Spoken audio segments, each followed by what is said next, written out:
안녕하십니까? 오늘은 국힘당의 공천과 그것을 대처하는 자유시민의 자세에 대해서 말씀을 드리겠습니다. 현재까지 이루어지고 있는 공천을 보니까요, 세 가지로 특징 지을 수 있다고 생각을 합니다. 첫 번째는 탄핵 세력, 두 번째는 부정선거 세력, 세 번째는 주사파 폐품들을 수집을 해서 공천을 하고 있습니다. 박근혜 대통령 탄핵 이후로 태생적으로 탄핵 세력에 한정될 수밖에 없는 한계가 있죠.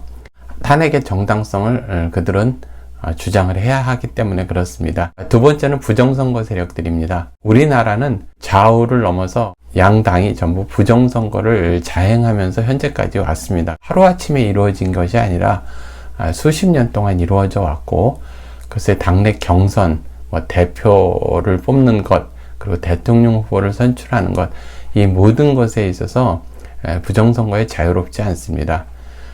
지난 문재인 정권에서 4.15 총선은 그 중에 이제 하나에 불과했던 거고, 그것이 거칠고 대대적으로 일어났기 때문에 일반 국민들한테 알려진 겁니다. 민주당은 부정선거 주범이라면 국힘당은 부정선거 공동 정범이죠. 그러니까 국힘당을 통해서 선거 조작을 밝혀내고 부정선거에 대한 대대적인 수사, 그리고 대한민국에서 부정선거를 일소하는 그런 것을 기대하는 것은 가능하지 않습니다. 부정선거를 계속 자행하겠다는, 그리고 그것을 은폐하겠다는 그런 사람들로 공천이 될 수밖에 없는 거죠. 세 번째는 좌파, 그리고 주사파 폐품들을 수집을 해서 운동권 정치를 청산하겠다고 이야기를 합니다. 좌파에서도 주변부에서 떨어져 나간 세력들, 그런 폐품들을 주워다가 지금 현재 청년 출신이나 민혁당, 경기 동부연합이죠, 그런 잔존 세력을 몰아내겠다고 하는 거 보면 참 옆에서 보기도 딱합니다.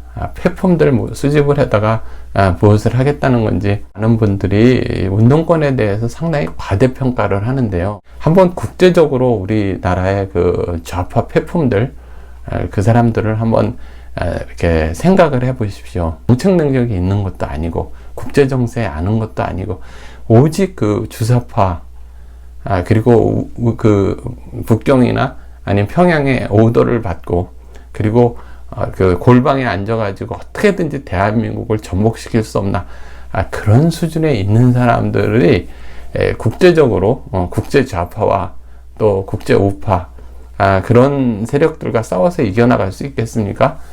이게 제가 이렇게 그 해외에서 공부를 하거나 교류를 하고 있으면 국내 좌파에 대한 그 자료들이 있지 않습니까? 그러면 그 아프가니스탄의 탈레반보다 더 한심하게 봅니다. 운동권 세력들에 대해서 굉장히 이렇게 그 과대평가를 하고 막 그거에 대한 공포감을 주는데요. 국제적으로 나가면 정말 한심한 수준이고 아주 저퀄러티입니다. 그렇기 때문에 평양에서도 대한민국에 있는 좌파 세력들, 주사파 세력이라든지 이런 잔존 폐품 세력들을 굉장히 우습게 봅니다. 정말 저들은 그러니까 퀄러티가 너무 낮으니까 아주 하수인으로 부리기가 상당히 좋은 거죠. 북경에서도 역시 그 대한민국에 있는 그 좌파 출신들을 룩다운 한다고 그래야 되나, 아주 깔보죠. 아주 한심하게 봅니다. 그런데 그들은 컨트롤하기 좋은 거죠. 가령 같은 좌파에서도 상당히 퀄러티가 있고 능력이 있고 애국심이 있으면 그게 컨트롤하기가 쉽지 않습니다. 그러니까 전부 우리나라에 있는 그 주사파 떨거지들, 주사파 폐품들, 그리고 이재명 같은 그런 수준에 있는, 그걸 좌파라고 할 수도 없고 그냥 깡패 수준의 그런 사람들, 그리고 그 사이비 이런 그런 좌파들, 얼마나 컨트롤하기가 좋겠습니까? 어떻게든 잘도 주워 모아서 그것을 공천을 하겠다고 이야기를 하는 거 보면 헛웃음이 나옵니다.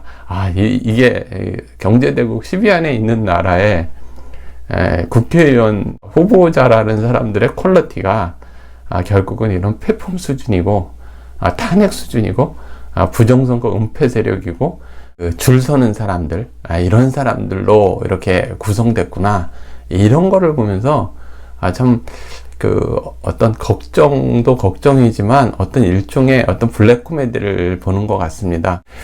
어찌되었던 국민들 입장에서 지금 좀 어떻게 대처하면 이게 좋은가? 현재에 있어서는 선거 조작이 상당히 일어날 것 같습니다. 그러니까 가장 좋은 대안은 첫 번째는 선거 보이콧을 해서 방지책을 마련하지 않으면 전부 우리는 선거에 나서지 않겠다. 우리는 선거 보이콧을 하겠다. 선거 거부 운동을 만약 광범위하게 한다면 그것이 가장 좋은 방법이죠. 그러면 좌파들은 굉장히 좋아하겠죠. 민주당 쪽에서는. 그렇지만 국힘당 쪽에서 봤을 때 선거 거부 운동을 하는 사람들이 뭐 10만, 20만, 100만, 뭐 200만 이렇게 늘어나게 되면 결국 자신들의 표가 없어지기 때문에 하는 신용이라도 하고 변화를 줄 겁니다. 그런 점에서 선거 보이콧 운동이나 선거 거부 운동이 광범위하게 일어나고 많은 국민들이 참여를 한다면 그것이 국힘당을 깨우고 또 상당한 효과를 발휘할 수 있습니다. 그런데 현실적으로 그런 것을 우리 국민들이 잘 하지 않는다. 일단 두 번째는 자기 지역 내에서 인물 중심이나 경력 중심으로 잘 보시고 참여를 하시면 됩니다. 그리고 세 번째는 이제 비례정당회 같은 경우에 있어서는요, 새로 일어나는 정통 우파들 중심으로 연합 세력을 만들 수 있고, 우파 시민 세력들, 이런 사람들이 연합 공천을 하거나 이 사람들이 선거 제휴를 할 겁니다. 그리고 새롭게 부정선거 투쟁을 해왔던 사람들 중심으로 정당이 결성이 될 수도 있고, 그 모든 세력들이 제휴해서 연합공천을 하거나 한 정당으로 만들어질 수도 있겠죠. 그걸 기다려 보셔서 그것을 선택하는 방법이 있을 겁니다. 그렇게 해서 우리나라의 정당 구조 그리고 정치 구조를 바꿔나가는 노력을 해야 되겠죠. 그냥 언제까지 그냥 우리는 자판기식으로 그리고 자동으로 국힘당한테 표를 준다 하면 그들이 주사파 표품을 공천을 해도 우리는 자동으로 주고, 그들이 아스팔트 세력이나 광화문 세력, 자유우파 세력을 무시하고 이용해도 항상 우리는 그들한테 표를 상납을 하고, 그들이 중국 에이전트와 북한 에이전트를 공천을 해도 우리는 만세를 부르면서 그들에게 표를 준다면 그들은 우리를 사람으로 보지 않을 겁니다. 그냥 노예, 그리고 이용 대상, 이렇게 보는 거죠. 자유시민 여러분, 그렇게 해서야 되겠습니까? 변화가 되지 않는 근본 원인은 번번이 이용당하는 자세, 그런 것에 상당히 근본적인 문제가 있다는 생각을 하셔야 합니다. 그것이 대안입니다. 제가 말씀을 드렸죠. 앞에 세 가지.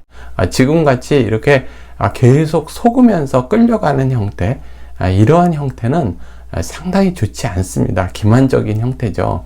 여야, 지금 모두 종중 매국 세력이고 탄핵 세력이고 반대한민국 세력, 좌파로 접수되고 있습니다. 무슨 차이가 있습니까? 거기서 어떤 대안이 있겠습니까? 국민 여러분, 이들을 전부 몰아내고 새로운 정당 구조, 새로운 정치 구조를 만들어내지 못하면 대한민국은 정말 어렵게 되는 겁니다. 힘을 내셔서 단기적으로는 제가 말씀드린 전략적 투표를 하시고, 장기적으로는 대한민국의 정통 우파, 대한민국 세력이 대한민국을 이끌게 해야 합니다. 할 수 있습니다. 선거를 계기로 또 이 선거가 끝난 이후에도 계속적으로 대한민국을 살려낼 수 있습니다.